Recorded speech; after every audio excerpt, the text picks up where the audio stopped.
They told us this land was a blank page, empty, waiting to be discovered, that no civilization of value ever called it home before the ships came in from the east. Before America was founded, this land held secrets they didn't want you to know, because if you knew, you might realize this land was never theirs to give, and you were born into a cover-up. History they don't teach in schools. Ancient America, what they hid about this land. All across America, beneath the soil, beneath the golf courses, beneath your feet, lie the remains of a mystery they've tried to bury for over 100 years. They call them burial mounds, but what they don't tell you is what or who they buried inside. From the mid-1800s to the early 1900s, newspapers all across the US told the same story, again and again. Giant skeletons, 7 feet, 9 feet, 12 feet tall, buried in massive stone chambers with copper tools, armor, and sometimes multiple rows of teeth. They weren't random finds, they were everywhere. Hundreds of reports, often witnessed by local sheriffs, doctors, even members of Congress. So what happened to all the bones? Well, that's where it gets real convenient. In nearly every case, the remains were collected by the Smithsonian, and then they disappeared. Never seen again. To this day, no giant skeletons are on display. Not one. And if you ask about them, they'll tell you it's all a hoax, all a misprint, all an exaggeration, but hundreds of eyewitnesses disagree. But the native tribes knew. The Paiute people told of the Seat Ka, red-haired cannibal giants driven into caves and burned alive. In Tennessee, the Chickasaw told of tall, pale invaders who towered over the forest canopy. Nearly every tribe has a version of the same story. The giants came, ruled, and were finally destroyed. And the mounds, they weren't just graves, they were temples, star clocks, geometric structures aligned with the solstices. Some point directly to the constellation Draco, the dragon. Whoever built these things wasn't primitive. They were astronomers, engineers, rulers, and some may not have been fully human. They say history is written by the victors, but in America, the bones of the defeated are still here, hidden, sealed, ignored, but not forgotten.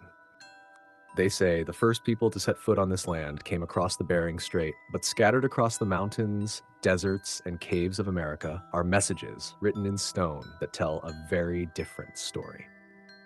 The Bat Creek Stone, dug up by a Smithsonian team in Loudoun County, Tennessee, originally labeled as Cherokee script until decades later when scholars realized it was actually Paleo-Hebrew. Hebrew scholars compare the inscription to First Temple era Hebrew. The words translate to, for the Judeans. That means someone speaking ancient Hebrew was here, long before Columbus, and the stone was found in a Native American mound. And out in New Mexico, the Los Lunas Decalogue stone sits in plain sight, too big to move, too precise to ignore. Carved into the rock, the 10 Commandments in ancient Paleo-Hebrew. Is it a hoax? That's the go-to excuse, but no one has proven it, and it's not the only one. All over the continent, strange inscriptions show up. Ogham from ancient Ireland, Phoenician trading symbols, Egyptian glyphs, even Hebrew names of God. Many found alongside burial mounds or within cave systems that remain sealed today. Mainstream historians scoff. They say it's impossible, but the ancients were building seaworthy ships 2,000 years before Christ. The Phoenicians circled Africa, Egyptians crossed the Indian Ocean. Why not the Atlantic? Who wrote on these stones and why?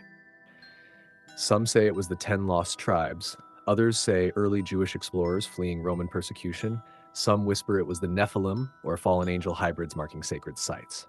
Whatever the origin, someone came here, someone carved these words, and someone, for generations, has tried to silence them. Stones don't lie, and the truth is still out here, chiseled into the bones of this continent, waiting to be read, waiting to be believed. All across this land, under fields, farms, and forests, people dug up the impossible. Giant bones, copper armor, swords, inscriptions in ancient tongues. And time after time, when someone found the wrong thing, the same name showed up to take it. Whistleblowers inside the Smithsonian have come forward. Some allege a coordinated effort to eliminate anything that didn't fit the narrative. One former curator claimed thousands of skeletons and anomalous artifacts were destroyed, buried, or locked in hidden warehouses. One of the biggest stories ever printed about ancient America vanished as fast as it appeared. The Gazette reported that a Smithsonian-backed expedition uncovered an underground chamber in the Grand Canyon, filled with Egyptian-style statues, hieroglyphs, mummies, and copper weapons. Some pieces survived, quietly, in private hands, hidden in back rooms and basements, passed down through families who knew what they found wasn't supposed to exist. A clay tablet with Hebrew writing, a copper axe head with geometric engravings, a human jawbone twice the normal size. But don't expect to see these in a museum. If they don't fit the story, they don't make the shelf. Why the cover-up? If it's just history, why hide it? Because these artifacts prove something bigger, that America was already sacred, already claimed, already filled with knowledge and bloodlines that didn't belong to the empire that rewrote the narrative. They didn't just bury the artifacts, they buried the truth of who this land really belonged to. We've seen the giants, we've seen the inscriptions, but what if the story goes even deeper? What if this land, the land we call America, is actually in the Bible? Isaiah 18, the mystery land. Woe to the land shadowing with wings, which sendeth ambassadors by the sea, a nation scattered and peeled. For centuries, theologians puzzled over that verse. It's almost too on the nose, a land marked by wings, that stretches from sea to shining sea, that carries global influence while housing exiles, refugees, and tribes from every nation. The 10 lost tribes of Israel disappeared from the historical record after Assyrian captivity, but legends say they journeyed to a far country. They entered into another land, a distant land where mankind had never lived. Could that land be this land? Across the US, especially in the Ohio River Valley, coins, inscriptions, and artifacts keep surfacing. Hebrew, Phoenician, ancient Semitic languages, stuff that shouldn't be here, unless someone brought it here. From the beginning, America was obsessed with scripture. The Puritans believed they were the new Israel, that this was the promised land, that a covenant with God had been written into its foundation. But if this land was blessed, could it also be judged? Maybe America is both Babylon and Jerusalem, a land of prophets and tyrants, blessing and bloodshed, a nation given one last chance before judgment. We thought America was new, a clean slate, but the truth is, it's ancient, it's sacred, it's part of a story much older than the Stars and Stripes, a story written in prophecy, sealed in stone, and whispered from the soil. The elite needed a reset. The founders weren't just building a country, they were replacing one, layering over it, ritualizing its birth through oaths, symbols, and blood. A reset only works if no one remembers what came before, so they erased it, buried it, sealed it behind vaults and classified files. The war isn't just physical, it's spiritual. But this was more than territory. This was a battlefield for memory, a war over identity, because if you knew the truth, you'd start asking dangerous questions. Who really founded America? Why are so many ancient cities aligned to the stars? Why are giants in the Bible and in our soil? What covenant did this land once hold?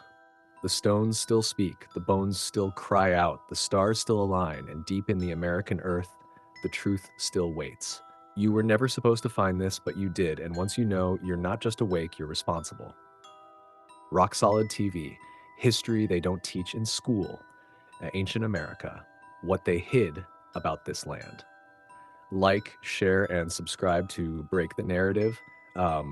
Join the conversation before the next layer gets buried.